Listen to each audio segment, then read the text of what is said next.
Warning. Listening to this show may result in increased levels of inspiration, motivation, and innovation. Side effects can include the immediate urge to take massive action to build a better business and life for yourself and others. You've been warned. Welcome to Influencers Radio with your host, Jack Mize. And welcome back to Influencers Radio. Today we have a very special guest, one that I've actually had the opportunity to meet in person, and really fascinating information and insights that she has in her specialty in helping women entrepreneurs.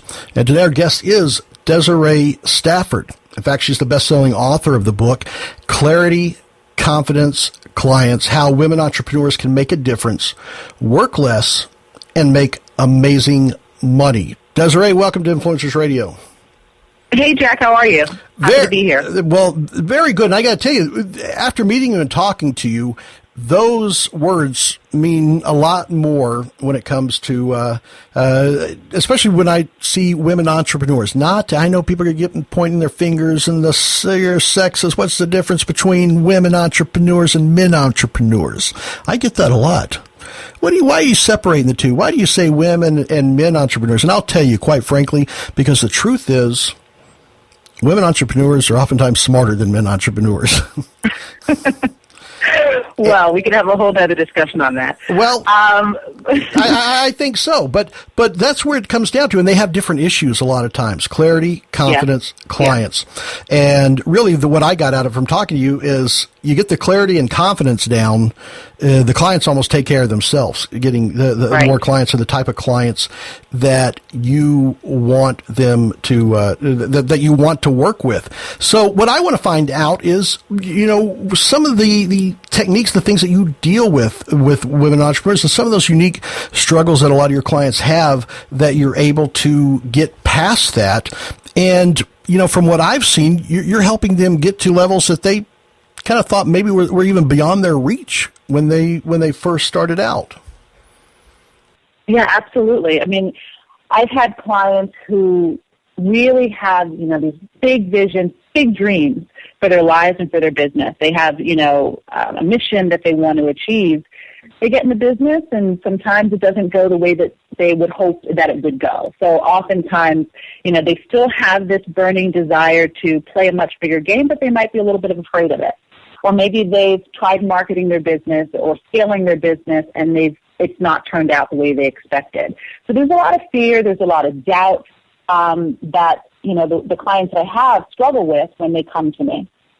Well, the one thing that I think that you make really clear is these aren't unique problems. That just about every entrepreneur that it goes through this, even the most successful, hit these bumps. They hit these obstacles, the same stuff. They have the self-doubt. They have, I think one of the biggest entrepreneurs' curses is they understand perfectly well in their head what it is they do and the value they provide. But oftentimes it's getting that outside of their head that is one of the biggest obstacles. And that's what I love about, clarity. You start with clarity. What is it that you see that entrepreneurs have that, interferes or impedes them getting that clarity out? And, what are some of the ways that you help them to see that and define and get clear about what their business is? Yeah, I think with clarity, oftentimes people will get themselves, they're hopping from strategy to strategy. They're chasing bright, shiny objects, and it really takes them off their focus. So what I tend to do with my clients when I first start working with them is help them scale back a little bit, get really clear about why they're in business, what they want to accomplish. Because once we know what that is, once we know what the vision is that they have, then we can figure out, well, how much money is it going to take to achieve whatever vision you have for your life, for your business? What's that going to cost you? Then we can figure out how to price, how we can design a business model that matches so that you're able to make more money, but at the same time, you're not working crazy hours. So it's really about getting clear about what they're up to, why they're in business to begin with. Because, a lot of people get in the business because they're passionate about what they do, but there's also a financial component that we really need to take a look at. And one of the reasons why I work with women is because we have a tendency to not want to look at the money. We've got a lot of guilt and shame associated with money sometimes. And so I really am good at helping my clients, say, let me look at this. Let me figure out what my challenges are. Do I have a strong relationship with money? Do I have a negative relationship with money? I mean, that's some of the work that we do through more of the confidence piece of my work. But, just kind of getting a clear sense of what it's going to take to get the business to the level that they want to get it at and to live the life that they really dream of while they're out there serving their clients. Yeah, it's to me, it's so strange how when entrepreneurs, when you talk about clarity, you get clear about, the money. How much money do you need to make? How much money do you want to make? What did you envision this bringing in for you? And then the first thing they do is they jump in and automatically start underpricing themselves or undervaluing themselves because they think that's what they need to do in order to attract, the more clients. And that kind of moves into the confidence part of that, with building that confidence that they have to be able to get more for the services they provide, and how to find those clients that are willing to pay more for those services. So let's talk a little bit about that. You've helped them get clear on this. You've helped them build the confidence and understand why they are of value. Now it's about, going after and finding those clients that are willing to pay more. What are some of the avenues that you help them with, and what have you seen that is really working today as far as, on the marketing side? Because I know that you get down to the details on their marketing, on their sales, and also on the packaging how they package their services so that it demonstrates that value. What are some of the marketing channels that you're seeing that you're working with clients that is really paying off right now? Obviously there's online, there's everywhere you go, there's Facebook marketing, training programs and coaching and things like that. So there's a lot of online and social media platforms that are available, and I think they're wonderful. I mean, I use them myself. But I also think that, just hitting the ground and really going out and networking with people, meeting people face to face is still a great way to market your services because it really allows you to get feedback from potential clients. It really allows you to test out your messages, to understand what people are really thinking, what they're feeling. And you can do that and you can create a connection and a bond with people one-on-one. Not that you can't do that through some other marketing channels online. I teach people how to do content marketing, for example. So you can still communicate in that way and still provide, content that positions you as a solution provider for your ideal client. But I think it's also a great idea to not ignore the fact that people still want to deal with real people. They still want to be able to meet you in person. And it's still a great way to create that connection and build that rapport quickly to get higher end clients. That's really interesting. And I want to make sure that we don't skip this or I'd really like to put a spotlight on this, because there's a lot of people that feel that within the, this day and age of the internet and social media, that this is how people interact and sometimes maybe lose sight of the value of that in-person belly-to-belly contact with people. And especially a lot of the clients that you work with, which they have local type businesses where they're dealing with local clients, and especially their service providers with the services that they have. How many people do you think that you see are trying to replace that face-to-face with social media? Why do I need to meet them in person and spend that time when they see what I'm talking about on Facebook? I think most people what people are doing often is they're skipping steps. If you're at a level in your business where you have already the traction in your market, where you've built up a lot of momentum and you have the cash flow to invest in Facebook or invest in LinkedIn or any kind of online marketing strategy, I think that's the way that you might want to go, because it allows you to reach a global audience. But if you're someone who, you're still struggling to get traction, so you have clients, but your cash flow is not consistent, but I think you really need to look at both. You do want to learn Facebook and the online strategies, right? But you also want to make sure that you're out there meeting people one-on-one, face-to-face, and creating that level of contact and interaction. If you're at a stage in your business, let's say maybe you're starting up, so you've been in business for a couple of years, but you're really not at that place where the cash flow is solid, I believe the quickest way to get clients is to meet them one-on-one. I mean, everyone wants to go leverage, and I love leverage, But there's a time and place for that. And I think that people, instead of skipping levels, you really have to work with what you have. And if what you have is the ability to go out to a networking event, share your message, your story, the essence of who you are, essentially, with a potential client, I think you're going to get clients faster that way than if you're struggling trying to figure out how to make online marketing work for you. I think that is really powerful, especially with a lot of the clients that you deal with that are service-based, because the fact is there's some things that at least not in our lifetime, are people ever going to be able to buy and get fulfilled online. Right? If it's, personal trainers, people, that buy big things, in services and want that personal service. They want to see it. They want to touch it. They want to talk to people. And that's where the actual conversion happens. That's where people make their decisions that, yes, this is someone that I need to work with. And oftentimes, especially when it's service-based and it's local, that decision is so easy to make when you're looking someone in the eye. And I think that can be incredibly powerful, and not as instead of online marketing, but as that no-brainer closing, the way to close this. Because the fact is, we're dealing with attorneys and CPAs, and very few people hit the buy button online. That's where they find them to make that conversation, to have that meeting. But very rarely is a purchase decision made without having some kind of contact. And I think that's probably one of the reasons that your clients are so successful, is that you move them into that area of not just stopping with that online marketing, but also help them in that that more personal relationship development with their prospects and clients. So that's extremely important, and I think from what I've seen, you're very good at that. One thing that I want to talk about is with your clients. One of the things the issues that we have, that some of your clients have, is it's not them that doesn't believe that they can play a bigger game or that they can move to a higher level. Oftentimes it's that support system. So many entrepreneurs, if you're an entrepreneur, you know how important the support system is, whether it's a spouse, whether it's family members, whether it's people around you, and there's people that support you, but what you're finding are the people that are ready to really explode and build their business to a level that is way bigger than what they're currently at. Oftentimes it's that, what are my friends going to think? What are my families going to think?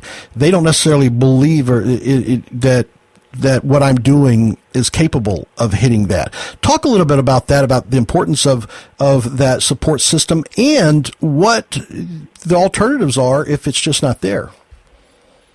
Yeah, I'm glad you brought that up, because it is really important. As human beings, we need community. And oftentimes when we're stretching to our outer limits, when we're pushing ourselves outside of our comfort zone, we're doing something that's different, it's so scary. We feel very vulnerable. And what we are used to doing is, when we're in that place of vulnerability, we reach out to family or friends, right? People who are close to us, who are our support system. The challenge is, when you're in business, oftentimes people don't really understand what you face, and they don't really understand the fact that you want to, grow a business on your own. You're not working for someone else and being told what to do. You're already outside of the box. And then when you suggest you want to take your business to the next level, that's where I think a lot of times people come up against their own inferior complex, where they feel like, can I really do this? And then the support system that they're used to leaning on really can't support them in the same way. Because oftentimes what's happening for the friends and family around us is that when they see our level of success increasing, it threatens them, right? Because then it calls into question all the things that they might not be doing in their own lives. So they don't mean to not be able to support you, but they just really are not capable of doing that. So oftentimes you'll see entrepreneurs who are on the verge of a breakthrough, and then they go and they talk to a family member or friend, and they suggest what they're up to, and that family member or friend may, instill doubt in their mind, right? They may just say something, and you know how it is when you're already afraid of something, right? One little off remark can pull you back and cause you to retreat. So what I suggest my clients do is, when they feel that, because you can always feel when you are kind of stretching beyond your own limits and the limits of the people that you're surrounded by, When you feel that happening, I would suggest that you hold those dreams, those desires really close to your chest, right? I wouldn't share those with people unless you knew that those people were in a place who could really support you. And when you get to a place where you're like, well, I have to express this. I need someone, to talk to about it. I need a sounding board. I need someone to kind of hold my hand and hold me accountable so that I do those bigger things I really dream about doing. Then I suggest if you're at that place that you find a coach, you find a mentor, you find some kind of entrepreneurial community of people who are already running in the direction that you want to be running toward. Those are the people that are going to be able to, kind of be there alongside with you while you're going through that transition. Because it's a scary place to be, and no one wants to be there alone, nor should you. That also kind of loops us back to the importance of that networking and getting out and meeting folks. You can often find, I guess, what I would call a surrogate support system. If your family isn't there, your family doesn't think as big as you do, then you might need to find that surrogate support that you can find by networking, people that are capable of thinking as big as you do and believing as big as you do. And I know that oftentimes you are that surrogate for your clients. Yeah, to be that support, that you are that person that if their family isn't there to believe, and like you said, it's not that their family or their spouse is trying to hurt them or damage or change their success. They just may not be able to believe that big, or they think that big. And I know that a lot of your clients have made that breakthrough because you become that surrogate support to allow them to do that. And I think in my mind that's why I feel that you're an influencer. That by influencing people not only to break through and grow their businesses bigger, because clearly, from talking to you, it's more than just about a marketing strategy. It's more than just about, making this change to your website. It's a whole change to exactly what your book is about the clarity, the confidence, which is going to get them clients. So what I like to find out is what influences the influencer. What is it that inspires you to not just help people and say, here, do this with your Facebook, but to become that surrogate for them, the support system, to be that support system for them to break through that other side? What is it that allows you to influence folks and inspires you to do that and then finds its way into the work that you do with your clients? Yeah. For me, it's a couple of things. I've been fortunate enough to invest in some amazing mentors, people who have really helped me, to redevelop my own confidence and put myself out there in a bigger way and to play a much, much bigger game. I've been a student of personal development for years, so I've read probably every personal development book out there. But also for me, it's really personal. It's, I've been in business now in total for about 8 years for myself. But I had one business that was a major fail, and it was very, very difficult for me. And I quit on myself, and I went back to corporate. And it took a lot of soul searching. It took a lot of, really getting clear about what was going on for me, why I was making the choices that I was making, in order for me to say, well, wait a minute, I'm meant to do something much bigger than this, and I'm willing to give it a go. But what happened for me is that I didn't have a support system that I just talked about. Things weren't going as well as I had hoped for in that business. In the business, I had a partner. We decided to close the business, but it did not have to go that way. It really didn't. But a lot of it had to do with me not feeling ready as an entrepreneur, not feeling that I was good enough, not feeling that I was deserving to be in that partnership. There was a lot of internal stuff happening for me. So the fact that I quit and I went back to corporate, when I decided to come back into the world of entrepreneurship, I really became committed to helping other women avoid the mistakes I made, to helping other women develop the confidence in themselves, to really see the value that they have to offer so they would not have to make the same mistakes and take the same step back that I did. That is really really powerful stuff to be able to bring that in. You know, a lot of people take that on their own journey, and those that are fortunate enough to recognize that and turn their own lives around. But the fact that you also take that and now sharing that with others and improving the lives and businesses of others is really fascinating. I think what truly does make you an influencer. So how can people find out more? I know one thing that I didn't mention is, you know, your podcast, the Stafford Brain Trust, right? Tell me a little bit about that. Let us know just a little bit about that and what folks can get out of that. Well, Stafford Brain Trust it's a weekly podcast where I interview very successful top-level entrepreneurs, and you know, I get their stories about, you know, what did they have to overcome in order to become successful in business. I also get them to share and reveal their top insider secrets on, you know, marketing strategy, mindset, money making, all that kind of good stuff to really help the audience, the listeners, you know, kind of ascertain for themselves what information can I take from this and apply into my own business and start using these strategies today to start to create some more momentum, to get some more success in my own business. Well, I think, you know, that and people listening right now, I smell something burning. You got people thinking for sure.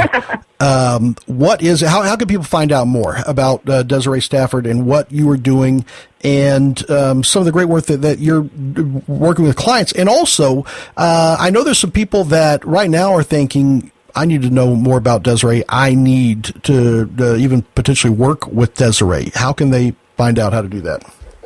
Absolutely. My website is simply DesireeStafford.com, and there I have, you know, an opportunity for people to get some free content, some education that will really help them, depending upon where they are in their business, it can really help them attract clients, figure out how to maybe redesign their business to take it to the next level. There's also an opportunity to have a one-on-one evaluation with me. If someone is more serious and really ready to take things to the next step, it's also a risk-free opportunity. And that's where they can find me. I'm also online. I am social. I'm on Facebook, and they can find me at Desiree Stafford Fan. That's my Facebook business page.